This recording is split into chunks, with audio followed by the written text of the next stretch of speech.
So why do you think people, or I guess society, often dismisses pet loss and pet grief as it doesn't deserve the same validation of losing a person?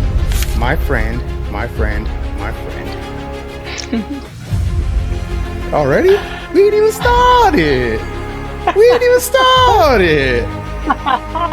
Man, well, go ahead. Go ahead. Oh my gosh. You've already made me cry too much. Thank you. Thank you. And You're so strong. Like, oh my God. it is, I promise you, it's something that you learn how to manage. And then it's something that you then look to find the best parts and the joys. And those things become anchors for you as you are moving through other areas of your life. But me not having a pet and not knowing what that grief feels like.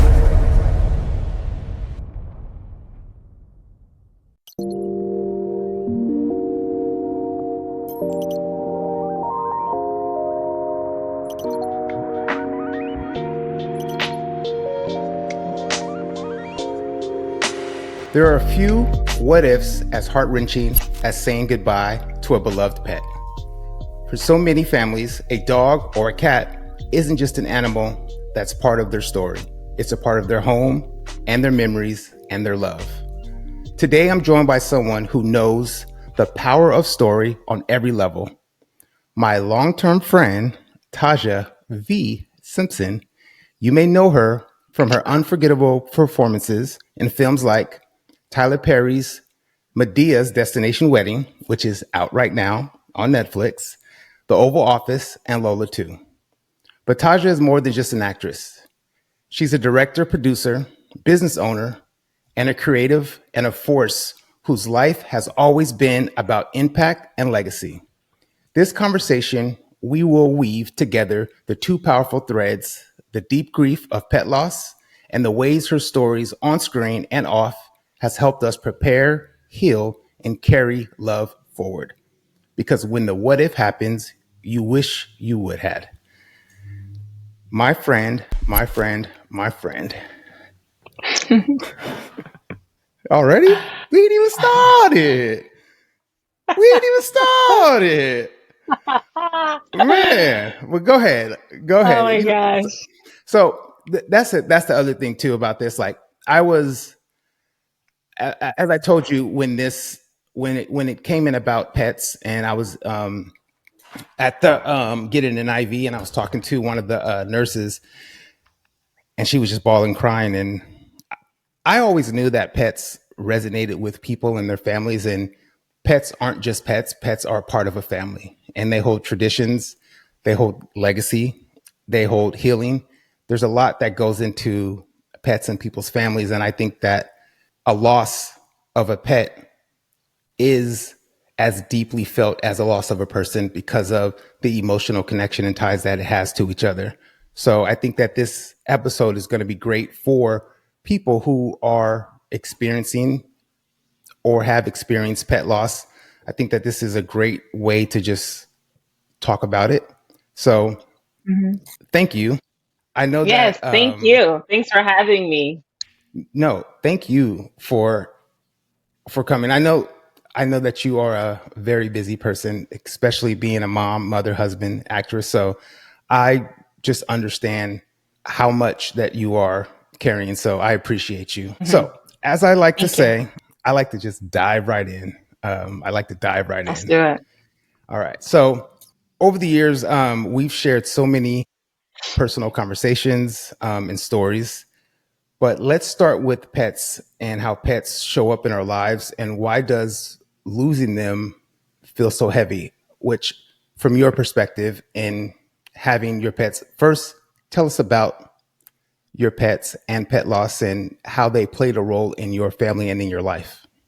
Oh man, yeah. So, I mean, I grew up with pets. I was born into a family that already had pets. So, my parents were pet lovers. We had a Irish setter, and her name was Lady. And so, forever, I've always been like, I want an Irish setter. I want an Irish setter. I'm going to name her Lady.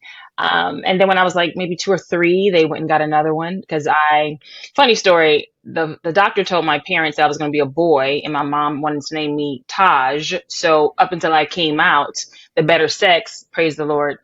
Up until I came out, they thought I was going to be a boy. So for a couple years, my dad was like, "Well, baby girl," that's what he calls my mom, like, "Hey, so we gonna try for that boy?" My mom was like, "Oh no, we're done. There should be no more. I'm not going through that again." That was her second child. She was like, "I'm done." So see, they tell the story like your dad wanted a boy. I went and got him a male dog. That's his boy. That's funny. And they looked at all these dogs, and they went to this breeder, and they had all these dogs, and they had this little Pomeranian came out, and he was real feisty. He was pulling at my dad's leg. He was like he could fit in a teacup. He was literally so tiny. I think his full grown, he was 5 pounds, and my dad was like, "Baby girl, look at this," and he was just like, "Woof, woof, woof," And so they ended up getting him, and that was supposed to be my dad's boy, if you will. So they didn't give him like a typical dog name. They gave him a human name, and so his name was Mike, Michael. and and so yeah, that's what I grew up with. I grew up with and Mike lived for like 17, 18 years. So literally my whole life. I was like 2 or 3 when they got him, and I was in college when he passed away. So I've always loved animals. I've always loved dogs. When my grandmother passed away, she had 2 dogs. We got her dogs. Like any family member, when they needed to get rid of a dog, my sister had to move, and she couldn't take her dog. We got the dog. So throughout my whole life, I grew up with dogs. So when I moved to LA, I knew I wanted dogs. It was just like, I can't wait to be able to be in a position to have dogs, like to be more settled so I can get a dog. And I always wanted a Yorkshire Terrier. I just thought they were so cute, but I wanted them to stay black. I want a Yorkshire Terrier that stays black, but they always turn. They're born, they're brown and black, and then they all turn. But I didn't know that when I was younger. I was just like, I'm gonna get a black one. Sure, it'll start that way, but they all change. And so, I got one, and her name was Reese, and then maybe a couple months later, I got the next one. Her name was Coco. And it was just a joy at the time. I worked from home. And so dogs for me always brought so much joy and love. Like I could be exhausted when I come home. The moment I open the door, the excitement that greets you, it's unlike anything else. And there are moments where I'm like, I'm exhausted. I'm tired. I don't feel like walking them. I don't feel like getting up. I don't feel like when I get home, I would sit in the car sometime, like, let me just take 5, 10 minutes. Cause I know once I get up there, I have to give them energy. I got to give them something. I can't be mad at them because they happy to see me because I'm tired from my day. So they just was always my constant. Like my dogs were with me through every relationship until I met my husband. They were around for so long. So they were the constant in my life, and they they were like my kids. And so friends and family would always be like, "Oh Lord, when you actually get a baby, I know that baby gonna be spoiled because the way you treat your dogs." I cook for my dogs, like it's a whole thing, right? I love them. I just look at them like they are living, breathing animals, right? They're domestic animals. They're not wildlife. So I care about the livelihood of animals, like in general. And if they're mine, I definitely care about it. So for me, that's the kind of joy that they brought to my life. And losing one, the first time I lost one was Reese. That was my first Yorkie. Reese passed so unexpectedly. She ended up having seizures, and she got a cluster of them. Her first seizure, I'm like, oh my God. She had what's called a grand mal seizure, where she's laying on the ground and she's like shaking. It's like a really big one. And I immediately take her to the emergency room, take her to the vet, and they run these blood tests and all this stuff. And then they get her on medication. And the doctor's like, well, it's going to take about 5, 6 days for the medication to get into her system. It's going to like mellow her out a little bit, but it's going to help with the seizures. And I'm like, okay, great. Well, she didn't make it like two days. And it was just like, she ended up having a cluster of them. She had five. Wow. She had five. And I had her in the bed with me, and that last one, I just picked her up and she died in my arms.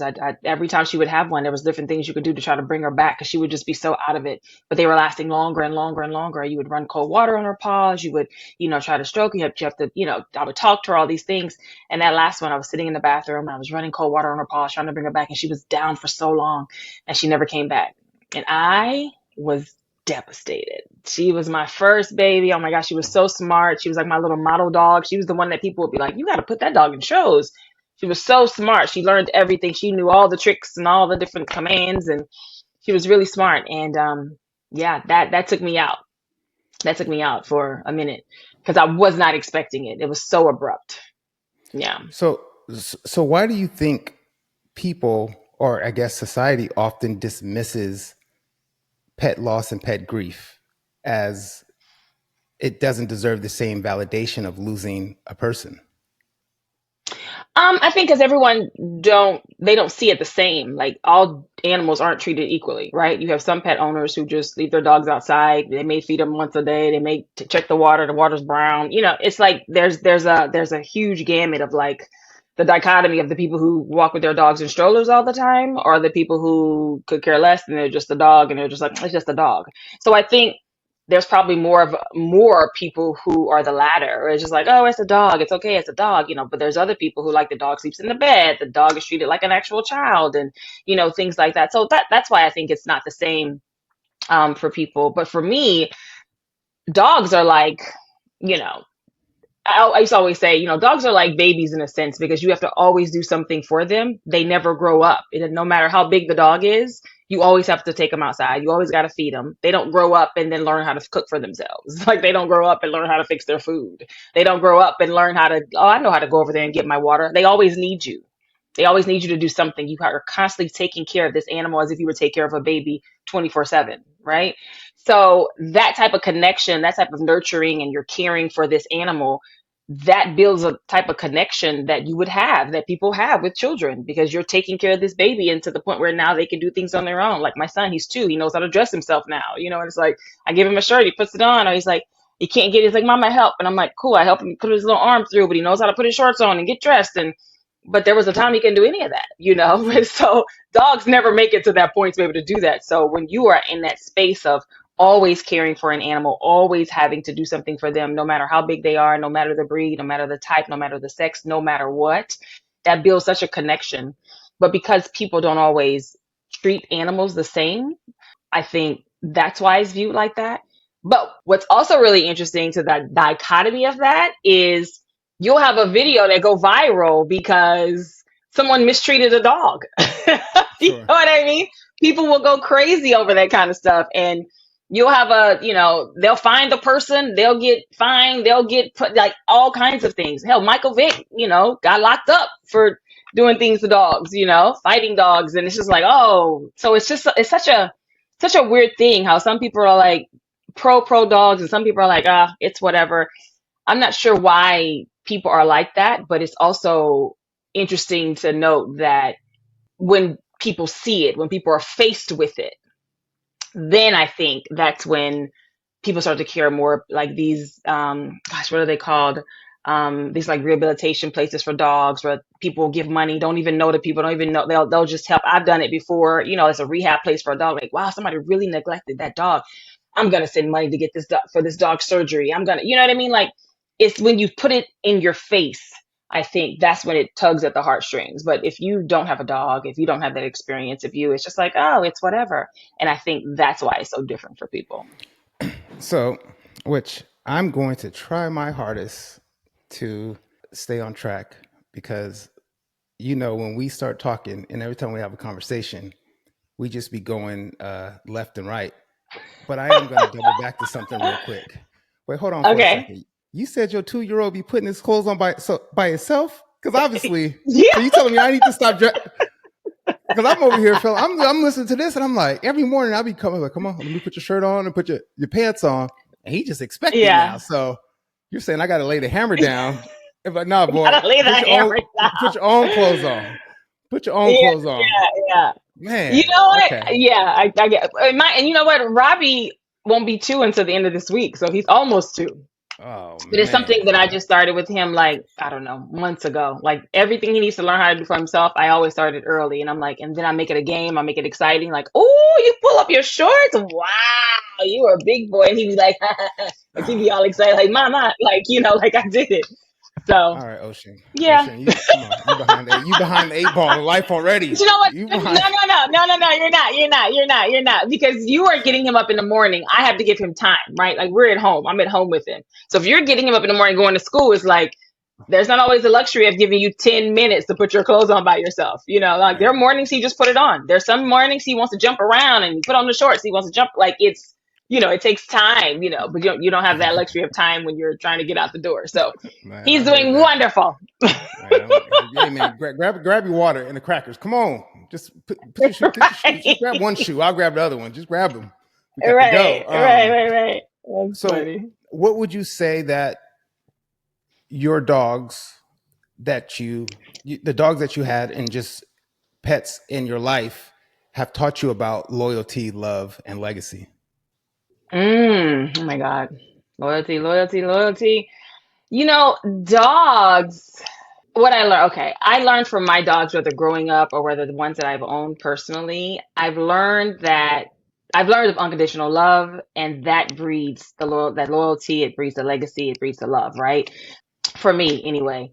I think I don't know. I just see, I see how when I treat them a certain way, how they react. Like, the, I don't know. The unconditional love of them so much is it's uncanny. It's a universal things with dogs that Yeah, you get from dogs you may not get from cats or other animals. Like, they are people friendly animals, right? So they need that. They need that time. They need that attention. They need that love on a everyday, regular basis. Like, I'll tell my friends who want to get dogs, I'm like, you don't have a lifestyle for a dog. No, ma'am. They'll be like, you think? I'm like, no. And I literally be like, no, you cannot have a dog. You are gone 16 hours a day. That dog will be miserable. That dog will tear up your house. That dog will, be acting out because they need attention. yeah, And I learned that the hard way when I had my son, because my dogs were used to getting 3 walks a day and they were catered to all the time. And it was just like a part of my everyday life. Anyone I dated, I'm like, these are my dogs. I feed them, whatever my little routine was. But when I had my son, and it was a really tough pregnancy, it I didn't have the energy. I got physically, I couldn't do it. I couldn't take them on walks 3 times a day. I couldn't do these things. It was barely getting one, right after you having a baby, you're not going for 4 walks, like I would do with them. So they acted out and we didn't know what was happening. They were peeing in the house. They were like constantly, like all the time. And I'm like, this has never happened. My dogs are trained and they're service animals and they've never done this. I could travel around the world, put a pee pad down, they go pee on the pee pad. Like, I didn't know what was happening. So we had to do research and found out dogs understand that there's a change in the pack order. And so they were acting out because they weren't getting the attention that they were used to getting. mm, And for me, I was like, okay, so I have to carve out time and space more so for them. But I was, on fumes. It's just me and Ryan. We have a newborn. We're not sleeping. We're exhausted. What I mean? It yeah. was like, oh God, I understood why people would get rid of their dogs when they have kids, or they would give them away and then get them back after a while. I was like, because I used to be like, oh, I could never do that. Yeah, when you don't have help and it's just you and your husband by yourself, you need help. And so this time when we just moved, I made sure that I'm giving him, like, I have little dog beds around the house. It's a three level. We have, a bed in his room, a bed up here. Wherever I know I'm gonna be, there's a bed for him. So he knows he's wanted. He knows he's appreciated. Like, I have to make sure that he's okay in that sense, because I don't want him to act out. I don't want him to piss and shit all over the house. I don't want him to, do these things that he's never done, but all of a sudden started to do because he was feeling away. So that neglect he was feeling, I had to take on and make sure that he doesn't get that, he doesn't have that feeling anymore. Because just like they give us unconditional love, I also have to give that back to them. Like, they also yearn from that for me. Like, sometimes I'm exhausted, I go sit down and here he comes, like, hey, hey, and he just wants me to pet him, and I'm like, okay, Jax, yep, come on. I have to, muster up that energy to just pet him for like maybe 5 minutes and then he's good. Sure. But I wasn't How even many doing that just because I was so tired. how many dogs do you have now? I only have one. So Reese passed, what year was that? Let's see.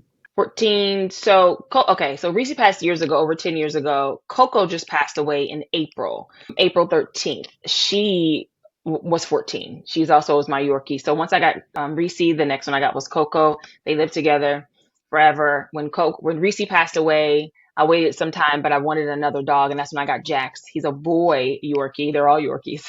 He's a boy Yorkie, and I don't know. Jeez, Coco ended up getting cancer. She had a melanoma in her mouth, and so we don't even know how it happened. She was so healthy in January of this year, and then by the middle of February, she had this mass in her mouth, and I'm like, what is this? I immediately take her to the doctor. You know, They run tests, and it's a malignant melanoma, and it's in her mouth, and it's the most aggressive kind of cancer. And so they don't know how she got it. They're like, it's probably environmental, all these things. And I'm like, I have no idea. She was always such a healthy dog. And by April, she was gone. So it was So, like super fast. so obviously, now that you have gone through multiple losses of pets, when it comes to the grief Hmm. and and the overwhelming grief and how that can be, what would you recommend to people are some healthy ways to move through that season? Or we can even say, instead of what are you doing to move through that season? And Hmm. where are the Hmm. struggles that you're still having? Because obviously, as somebody that understands grief and that is still in the season of grief, it is, Hmm.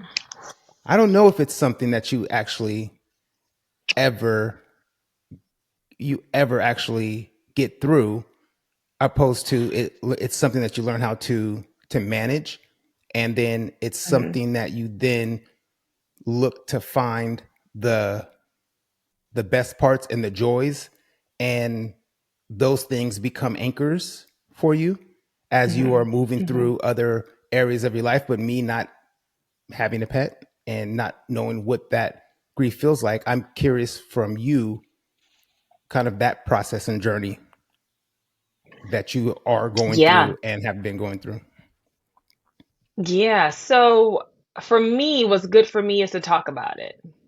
Yeah. But initially, when she passed away, because it just, I fought it. Like when she got the diagnosis, I'm like, Miss Queen of Manifestation. I'm like, nah, we, this is not gonna happen. We're gonna figure this out. So I did extensive research. I found these two different medications.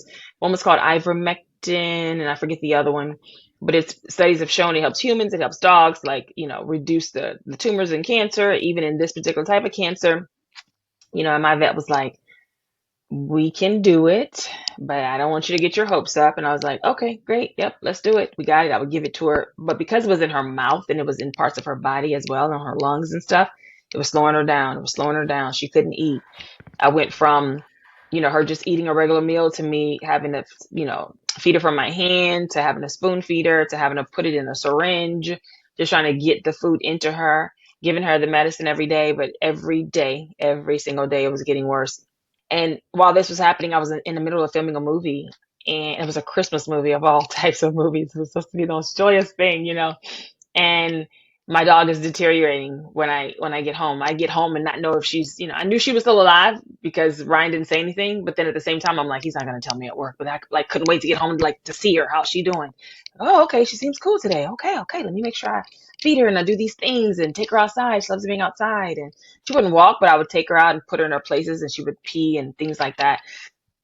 But when it got to the end of that, I was really an advocate of not putting her down. I was like, I don't want to put her down. I'd much rather it take its course and it do its thing, because I don't want to be the reason that she's not here anymore. However, on April 13th, I took her outside for a walk. She was doing so bad. And I put her down, and the way she just looked at me, she was just like, I'm I'm done. tired. I'm Yeah. good. I'm tired. And I said, ah. And I looked at her and I said, okay. So I went online. I found this company. I can't think of the name of them, but they come over and they, help your dog transition. And when the lady got there, she was like, oh, like the way she said, oh, she's ready. Like it was like, okay. And, we had moments. We put her outside. She loves being outside. I had her in a little bed. It was all these things. And that was really tough. So that day was the worst. But that was a Sunday. And then Monday I had to go to work. I had to work Monday through Friday on this Christmas movie. So I didn't I was able to kind of compartmentalize that while I was at work. And then when I would leave, I'd be like, oh. And I think because I pushed it away for so long, I never really allowed myself time to grieve. And then Ryan, my husband, would be like, babe, I don't feel like you've grieved. I'm like, well, I have moments. You're just not here. And I would have moments and I let myself cry. I would cry and do whatever. And it got to the point where I was like, I haven't fully grieved. Coco. So whatever shows up, shows up. And so that's the space I'm in now. And I realize talking about it is better for me. So on my phone, I saved her little picture when she was doing good. It's like that's like her and Jax right there. Coco and Jax. Coco is the lighter one. And so that was January 4th. We took that photo, and she was doing great, and she was happy. And so now seeing her telling stories, that's what helps me. Telling the stories, talking about her, like, oh man, Coco would have loved this. Oh man, Coco. Allowing myself to do that, because keeping it all in was just you're just prolonging the grief, I think. But for me, being able to talk about her and remember, the things that we loved about her, or even the things that was like, you know what, she was something else when she did that. That helps me get through it, and it helps me cry less and less over time. So that's talking about it is what helps me the most. Yeah, I think which I know I'm due for a good cry because I could feel it here wanting to Mhm. wanting to come up because everything you're talking about and someone going through cancer, like Mhm. it is like as you're talking, I'm reliving it because Mhm. everything that you're saying is exact, like it is to the T. Like Right. it's literally to the T, and I have a lot of empathy and compassion for you because I know what that feels like with a human being going through the same exact thing and the Right. look that they give you, and you're like, Right. okay. And I know that look.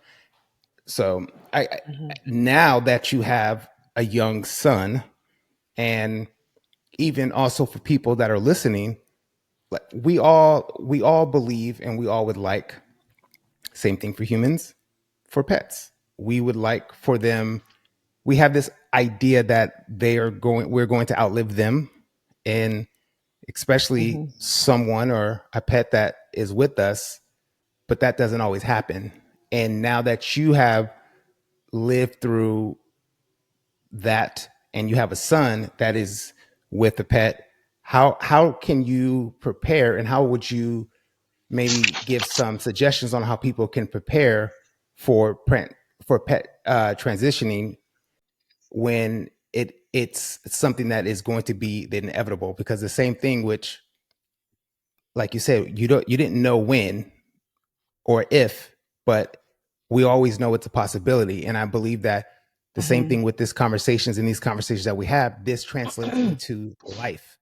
Like the same conversations we should be having with ourselves about the preparation is the same way we can have with our family about losing a pet member of our family, Mhm. because it is a member of family. So have you thought about how you would prepare or have conversations so that attachment doesn't, because I'm curious, I don't know how that detachment affects a kid when they lose a pet like that, because I know how it affects a human. Right. So Right. um what would be your thoughts around that, on how to have conversations your with your child, and how people may start to think about or process those conversations, because instead of just pushing it to the back of their head.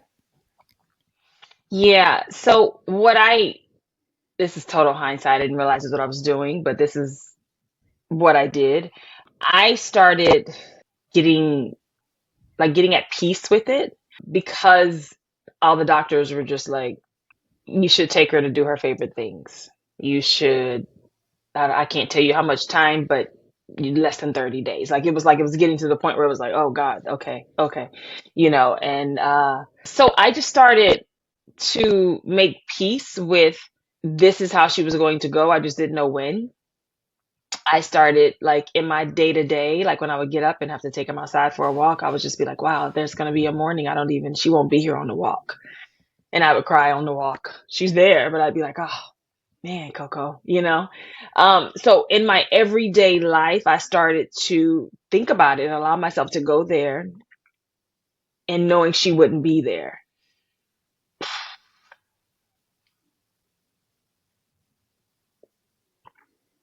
Take your And time, that was baby. tough. Take your time.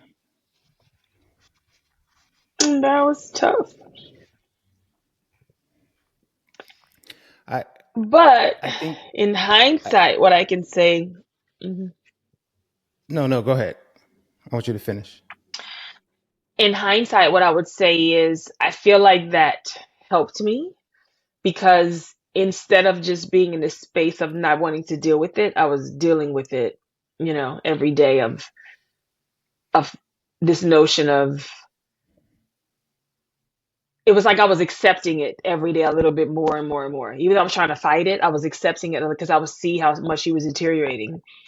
And the doctor was like, I think this medicine may have worked, but we found out, we just didn't do it soon enough, and all these different things, and so that was a big thing for me because I'm so like a faith driven person. But when I'm really trying to manifest and believe for something, I don't allow myself to think the things that I don't want to happen. I only focus on what I do want to happen. But it was tough because I was seeing her every day do exactly what the doctors would say. Like they were telling me things to look out for. She was doing all of those things. And then with Robbie, my son, that was her name was one of the first few names that he learned to say because it was so, it's Coco. It's easy. It's Coco. So he would say Coco all day long. And Coco was afraid of him because she ended up getting really bad anxiety. And so he was, our baby is so loud. And Coco was never good with like loud noises like that, like her whole life. And so Robbie is loud. He's banging on stuff, He's like, I don't know, 18 months and, being a kid. And she was always kind of afraid to go around him. And then he had to learn gentle really early because he would be hitting the dogs and, stuff like that. And they would be afraid. But she would come around him and he was always like, Coco, Coco, Coco. So when she was no longer, we're obviously he's young, he's not fully understanding, but we're talking to him about it. And we're like, okay, say bye to Coco, and then there's no more Coco. And then every day for like, I don't know, 2 or 3 weeks, he would just be like, Coco, Coco. He would always say Coco. And there was no Coco. So that was tough. But I think as he gets now he's getting older, is Jax is the last remaining dog, which I don't think I'll get another dog anymore because the loss is just so tough, you know. Yeah. But he's growing up now with Jax, with the one dog, and Jax is only 9, so Jax got some years, so they'll grow up together, And but it's something that I'll be trying. And when Jax gets to the end of his life, it's something I'll be, prepping him for and trying to understand and what that means, and as best I can, as best as I can with where he is mentally, with how old he is, and how much he can fully understand that. Because it'll be just like Coco. One day she'll be there, and then one day she won't. Yep. And I think that obviously knowing you well, some some say all dogs go to heaven. Go to How heaven, has yeah. how has your faith shaped the way you view pet loss? Because you were touching on it a little bit, Hmm. and now that's why I wanted you to finish that. But even within our faith and having to accept the things we cannot change, and how do you deal with that from a faith perspective when it comes to a pet loss? Yeah, well, I do believe all dogs go to heaven. That makes me feel good. It makes me feel like Coco and Jax are finally back together again, and they're like, "Man, how you been?" I just feel like I feel like they're up there, living life together. That's a good question. How does my faith come in with it? I think I just deal with it just with any other loss. I have to just make peace with it. I feel like when it's a person's time, it's their time. I feel like same with Coco. I mean, I did my absolute best to give her the best quality of life. So at that helps me make peace with it because I know she had a great life, right? She was really smart. She was trained really well. All these different things. Like she lived a really good life as best that I could afford to give her. But I can't do anything. Like it's out of my control. I have to let it go because I can't do anything about her getting cancer. Like there's nothing I can do about that. I can't do anything about how it overtook her body and her mouth and how it slowed her down and how the shell that she became, which was so fast. It was crazy. Like I can't do anything about that. So for me, it's like my prayer had to shift, and And instead of it being like more selfish because I wanted her to stay here with me, my prayer had to switch to what was best for her. Because at the end of the day, she was in pain and she was suffering. And I'm trying to keep her here as long as possible for me. But she shouldn't have been suffering. So I think that's what gave me peace to make the decision to go ahead and have somebody come and assist her and put her down,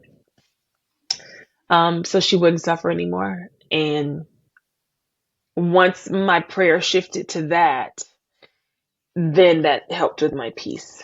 That helped with my faith in that way. So I'm sorry. no, you do not have to be sorry. Let it flow. Let it flow. No, I Um, know, but we're also talking about cancer. And we're talking about all these things. So so that's so sorry. so that's where I'm gonna go and jump on my soapbox real quick, and Okay. I'm gonna let you simmer. Gather myself. Yeah, I'm gonna let you simmer. I'm gonna soapbox this real quick. Okay. So this for people that are watching, yes, this is about pet loss, and as she Taja has talked about pet loss. She has spoke to different points, especially when it comes to dealing with cancer and losing a pet. And I have gone through an identical journey with obviously my wife. And Right. I just preach and just am such an advocate to people about having the conversations about preparation because we don't ever know when the what if is going to happen, but the preparation that we have beforehand does give us a a level of peace. It doesn't actually change or solve the emotional aspect of it, but it does bring a peace that allows Hmm. us to process things differently. And Right. these conversations, and the reason why this podcast is here, is to give people a different perspective and a different view through different lenses on how to process these conversations and how to navigate these conversations, whether if it's with a pet or for it's or a human. The preparation is all the same. And because the preparation is Hmm. all the same, because the aftermath is all the same. The Hmm. feelings, the grief, the healing, it is exactly the same. The Hmm. the navigating, the conversations, like it is all the same. And these Hmm. conversations that we can learn to start having not only with ourselves, but with our loved ones and our family members, I believe is extremely important. And I don't know if you actually received it yet. So that's actually yes. So that's actually Yeah. so that is what actually made me create this tool for families, which is the legacy deck, but it's the pet loss edition, and it's turning pain Hmm. into conversations and healing. We Right. create the pet loss edition from the legacy family to give families a way to process the unique grief and have tools to talk about everything that we are talking about like right now.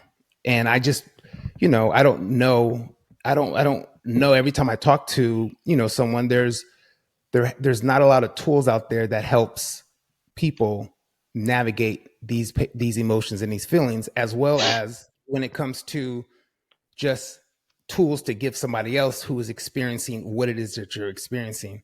And that's Right. where, we wanted to have this as a tool where it does come with the cards and it does come with the deck. But I don't know if you had a chance to actually flip through them. I'm curious to hear your thoughts on them. Yeah, no, I thought this was amazing. I thought this was just, I love that you did this. I thought it was beautiful. I wish I had it when she first passed away. Actually, I don't know because I don't know that I was ready. I don't know that I was ready to go through it. I think now it's perfect divine timing for me to go through it. And so what I've done, I've just like, I'll pick a card, just any card, just, throughout the day I can see what the question is and allow myself to process it and, talk about it. And I, of course, was sharing with my husband, Ryan, and he was like, wow, this is really dope. And I was like, yeah. And so, I was waiting for it because I knew it was coming. I was like checking the mail because I wanted to have time to go over it before our call today, our chat today. And so I'm just very proud of you because you are like a finisher. You're a person who's going to see something through. You're going to have the idea and you're going to see it through. And I really appreciate and value how much you've put into this because this is for other people. This is to help other families after the grief and everything that you've gone through, that you're going through, forgive me. So to take your pain and grief and suffering and, birth something as beautiful as this, I think is just amazing. And Well, you've already made me cry too much. Thank you. well, thank you. And I because You're so obviously strong. Like, oh my God. it is God. I promise you. And when people say that, I it is Uh, God, and I know that for me, this is my way of honoring her and to allow mhm, her legacy to continue to move forward. I don't know if I don't know if you were a part of the group chat that she was on, mhm, um, mhm. but a lot of Yeah, I was people, on WhatsApp. yep. So a lot of people don't Mhm, understand, and this is where I draw my strength from is mhm, because man, and I said it before this, like I'm tired. Like I'm mhm. tired. I'm a single dad. I'm still processing, still grieving, still learning everything new, trying to. And then I'm not gonna lie. I look to the left and I'm like, what people don't understand is when she was making those voice notes, she was completely paralyzed from her whole left side down. Oh She wow. couldn't walk on her own. She couldn't shower on her own. She couldn't do anything on her own. She was on chemo. She was on medication, and she was making these voice notes every single week and putting it Wow. out for people. And that's why when people are like, wait, what happened? Wait, how? Because everybody thought from her strength, which she would be in prayer and Right. just worship all day, but people thought that she was just walking around the house and cooking food Totally. and, holding babies and like, but she was recording these and set it on her chest and she would just record these notes. And she actually is my inspiration on what gives me Mhm, the fortitude to continue to move forward. And also too, this is something that I also is a display that I need to have. And regardless of if one person or a million people or 10 million people, if when my son watches this and he hears these words, especially coming from you as a long-term friend, like I want him to see his father chose to keep moving forward and to continue to keep honoring and building legacy despite whatever the situation has been handed to us, because right. situations will continuously get handed to us, and how we choose to move forward is always going to be up to us. And I am making this choice to move forward so I can show him what it looks like to move forward, even though Mhm, there is a huge giant hole inside of you, but you are making the choice to move forward. right. So I thank you for those words. Right. And listen, you know, most people that are watching this, they I'm over here like, no, I thank you. I appreciate it. But listen, it's been 20 years and I've been asking her. We had this conversation the other day.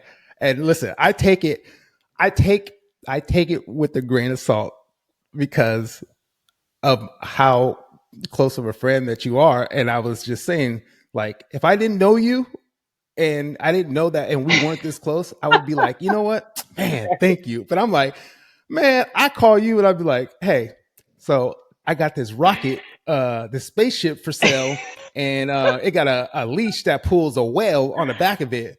I Uh-huh. think that we could probably Right. get it for like $25. And you're like, all right, well, I mean, well, what we got to do? And that's What we the gotta friend that you have been for me. And so I appreciate your kind words with this, but do? you Yeah. are just that friend that has been my ride or die for for everything. And you know, even from which The show that even I really feel like we should have finished the show. Like, that's my one. If I had a regret, I would say that would be the one thing. because Yeah. right after that they came out with Stomp the It was Yard. Glee. And Stomp the Yard and Glee and Yep. all the And things. I I'm was like, like, yo, that was it. We were on to it. And I don't know what happened why we end up stopping, but because that and that's why yeah. now I just, like you said, I just choose to finish because Exactly. I something that drops into my spirit, I'm always early. I'm always early. And when people Hmm. don't understand it, but I was so, I mean, this was 20 years ago. Like I was so early in my entrepreneurship journey that I didn't realize that the noise outside doesn't matter. That like the noise Right. doesn't matter because you're going to see things that people aren't going to always understand. And it's up to Exactly. you to trust and believe in that thing. But listen, like, but before I even say that, the last part about supporting was even when we first met and we met on that McDonald's audition, and Hmm. even the support that you had for me then, and we didn't even know each other. We just met and we were auditioning partners together. And Right. just that support that you had for me then. But I will say this, like, and this is the part that, man, it just sucks because, like, I want to give you your flowers, but I'm giving you your flowers because like, I understand the belief you had in yourself and the faith that Hmm. you had to continue to move forward. And a lot of people, Hmm. like, a lot of people see the byproduct, and a lot of people Right. may see the last 3 years, and a lot of people may see the Right. last 10 years, but a lot of people don't Right. see the 20 years when Mm. there was that wilderness season where you were like, and I know because it happens to everybody, where you were like, I don't understand. Like this, Hmm. but your disposition and your posture never communicated or translated as if you did not believe, which goes back to what you were saying about the manifestation. That's why when you were saying Right. that, I was like, listen, I believe you. When you, like, I understand what Hmm. the manifestation looks like because I'm seeing Right. the manifestation now. And for Hmm. me, it's just every time I look at you, I'm like, and I will say this too, like, you are you are an inspiration to me. Like, you are a Mm. true inspiration to me because I know that, like, if you just keep going and you believe even when no one else believes, Right. that you will get there. And I know a lot of people stop short, they stop believing, but I can tell you, or they waver, or like, I'm Yeah. not listen, I'm like, I'm not over here and I'm like, so man, it's been a long time, what you doing? And listen, there is nothing wrong with insurance agents, but I'm not like, so what you doing? You're like, yeah, I sell insurance, and then, part-time I go and I make snow cones at Venice Beach, but things is going good. And I still, like, you said what you were going to do, and you did what you, and you stayed consistent and did the thing that you said that you were going to do. Like, Hmm. and that's why I want to give you your Right. flowers, because I know how difficult and how heavy Mm. life gets, but to still have to keep moving forward. And I don't think people Right. understand that totality of what it's like to be where you are, and have the, like, in the life, like, from everything from, like, literally you are a manifestation of a vision board.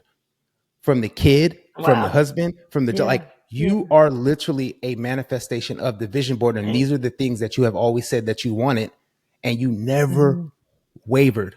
You never said. Right. You never said. You know what, man? I'm about to just go to Alaska. They got this film program out there, and I'm just gonna go and teach at this film. Like you said, no, this is where like I've planted my flag, and this is where I stay. Which brings me Right. to I was gonna say this earlier. Like you sound real California right now. Like you've been sounding real California. I don't even hear Well, no southern twang in you no more. I was thinking this I earlier. I didn't was like, no, she know. crying. I'm not gonna say it right now because she crying. And I was like, you sound real California. I was like, You man, sound real LA. That's funny. My best friend man. from sixth grade says that about me. And I'm like, I don't even know what you mean. I sound like myself. She's like, nah, boo, you Um, sound real LA. yeah, you sound real. I was like, man. I was like, no, I'm not gonna say it right Oh now. She my crying. But I was like, hold on God. for a second. That's Um, comedy. That's so comedy. well, awesome. Well, I just want to thank you, not just for your art that you share on screen, but for the love and the wisdom that you bring to the hardest conversations. To everyone listening, a pet leaves us not in silence, not just feeling heavy, but it leaves us with love, legacy, and loyalty. But preparation Yeah. emotionally and practically can turn the silence into stories, rituals, and legacies of love. Because Yeah. when the what if happens, you would have wished you had. Tasha, where can the world find you at? I'm in all things is my name, Taja V Simpson, TajaVSimpson. That's Instagram, that's Facebook, that's X, that's TikTok. So in all things, Taja V Simpson. Awesome. And also, too, just why don't you just tell them a little bit about what you got going on right now and then what you have coming out, just so we can make sure Mhm. that they support that as well. Yeah, yeah. Thank you. Can I just say something really quick before I say that? My legacy is really important to me. The word, the meaning. My vehicle is named Legacy because I always name my cars. I have a black one's called Black Mamba and a white one called Legacy. Legacy is one of those things that I always keep in the back of my mind with everything that I do, from my businesses to whatever. It's like, but what is your legacy? What are you leaving behind? So for me, as far as acting goes, yes, Medea's Destination Wedding. I'm a lead in that film that's on Netflix right now. It did really great on Netflix. It's had another resurgence on it right now. So that one, I have a TV show coming out next year on AMC called Jupiter Jones. I play Jupiter Jones. And then I have two businesses. One is called the Working Actors Academy. It's an online platform, a self-guided course where you can learn how to become a working actor. That's the Working Actors Academy. That's the website. That's the Instagram. That's the Facebook. So be sure and check that out. And then I have a hair care company called Taj Hair Growth. And that's literally going to help you regrow your hair. So I'm super excited. I'm in a protective style right now just because I've been working and mothering. And I said, well, I can't go on camera looking like that. Hold on, let me do something real quick. But That's good. that was doing great. And that's Taj Hair Growth. That's the website. That's the Instagram. So yeah, that's what I have going on. That is my legacy. My businesses are all about helping other people grow in their own way, and whether that's hair or whether that's becoming an actor. So we teach financial literacy and TWAA and all the things. So it's legacy is really important to the core of who I am, the brand of my businesses, and I'm just super excited to be a part of this legacy of what you're doing. And yes, you are right. Whatever you got going on, boo, give me a call because I'm going to be there to support you. I believe support is an action, it's an action word.